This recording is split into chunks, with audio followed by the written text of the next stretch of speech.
ഒരു പുതിയ smart phone വാങ്ങുന്നത് വലിയൊരു ടാസ്ക് തന്നെയാണ്. പല തരത്തിൽ, പല ബ്രാൻഡിൽ, വിലകളിൽ നിരവധി ഫോണുകൾ ഇപ്പോൾ മാർക്കറ്റിലുണ്ട്. പുതിയ ഒരു ഫോൺ വാങ്ങിക്കുമ്പോൾ ശ്രദ്ധിക്കേണ്ട പ്രധാനപ്പെട്ട കാര്യങ്ങളാണ് ഇന്നത്തെ ടെക് പോസ്റ്റിൽ ഞാൻ പറയാൻ പോകുന്നത്.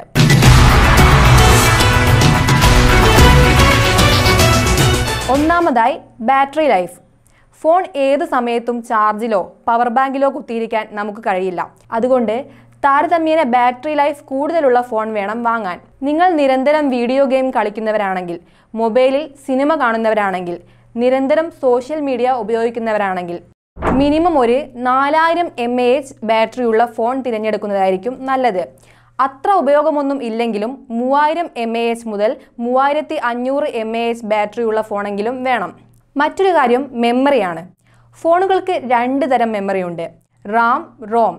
സ്മാർട്ട് ഫോണിൻ്റെ വേഗതയും ബാക്ക്ഗ്രൗണ്ടിൽ പ്രവർത്തിപ്പിക്കാൻ കഴിയുന്ന ആപ്ലിക്കേഷനുകളുടെ എണ്ണവുമെല്ലാം നോക്കുന്നത് റാം ആണ്. സിസ്റ്റവും മീഡിയ ഫയലുകളും സ്റ്റോർ ചെയ്യുന്നത് റോമിലാണ്. നമ്മുടെ ആപ്ലിക്കേഷനുകൾ, ഫോട്ടോകൾ, വീഡിയോകൾ, ഫയലുകൾ തുടങ്ങിയവ സൂക്ഷിച്ചിരിക്കുന്ന ഇന്റേണൽ സ്റ്റോറേജ് ഒക്കെ ഇതാണ്. അതുകൊണ്ട് അത്യാവശ്യം നന്നായി ഫോൺ ഉപയോഗിക്കുന്ന ആളാണെങ്കിൽ 6GB അല്ലെങ്കിൽ 8GB റാം, 128GB അല്ലെങ്കിൽ 256GB സ്റ്റോറേജ് ഉള്ള ഫോൺ വാങ്ങുന്നത് നല്ലതായിരിക്കും. അത്ര ഹെവി യൂസ് ഒന്നുമല്ലെങ്കിൽ 3-4GB റാമും 32 അല്ലെങ്കിൽ 64GB റോമും മതി. ക്യാമറയുടെ കാര്യമാണ് ഇനി. ഫോണിൻ്റെ ഏറ്റവും പ്രധാനപ്പെട്ട ഭാഗമാണ് ക്യാമറ.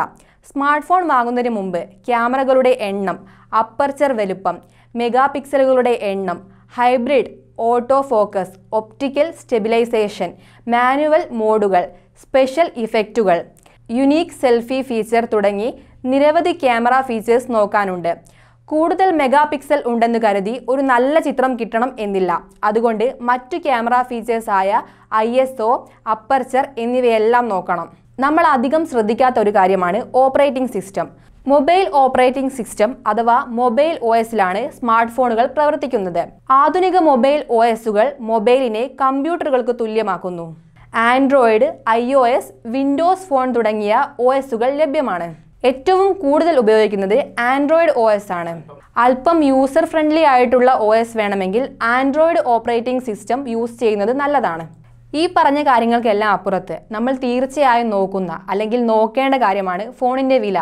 നിങ്ങളുടെ ബജറ്റിനനുസരിച്ചുള്ള ഫോൺ വാങ്ങുക എന്നതാണ് പ്രധാനപ്പെട്ട കാര്യം. ബജറ്റ് കൂടുന്തോറും സ്പെസിഫിക്കേഷൻ കൂടും, കുറയും തോറും സ്പെസിഫിക്കേഷൻ കുറയുകയും ചെയ്യും. മറ്റൊരു കാര്യം, ആപ്പിൾ, സാംസങ് പോലുള്ള ബ്രാൻഡഡ് കമ്പനികളിലാണ് നിങ്ങളുടെ കണ്ണെങ്കിൽ മറ്റു കമ്പനികളെ അപേക്ഷിച്ച് അല്പം വില കൂടുതലായിരിക്കും. എന്നാൽ ബ്രാൻഡഡ് ഫോണുകൾ നൽകുന്ന അതേ സ്പെസിഫിക്കേഷനിൽ കുറഞ്ഞ വിലയ്ക്ക് ഫോണുകൾ നൽകുന്ന ഇടത്തരം കമ്പനികളുമുണ്ട്.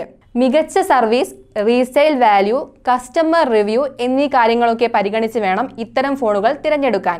ഇതിനെല്ലാം പുറമെ ഫോൺ വാങ്ങിക്കുമ്പോൾ ആദ്യം നമ്മളൊരു റിസർച്ച് നടത്തേണ്ടതുണ്ട്. അതായത് വാങ്ങാൻ ഉദ്ദേശിക്കുന്ന ഫോൺ, നമ്മുടെ കയ്യിലുള്ള പണം, പിന്നെ അതിൻ്റെ ഓൺലൈനിലും ഓഫ്ലൈനിലുമുള്ള വില വിവരം, സമാനമായ സ്പെസിഫിക്കേഷനിലുള്ള മറ്റു ഫോണുകൾ എന്നിവയെല്ലാം താരതമ്യം ചെയ്ത് വേണം തീരുമാനമെടുക്കാൻ.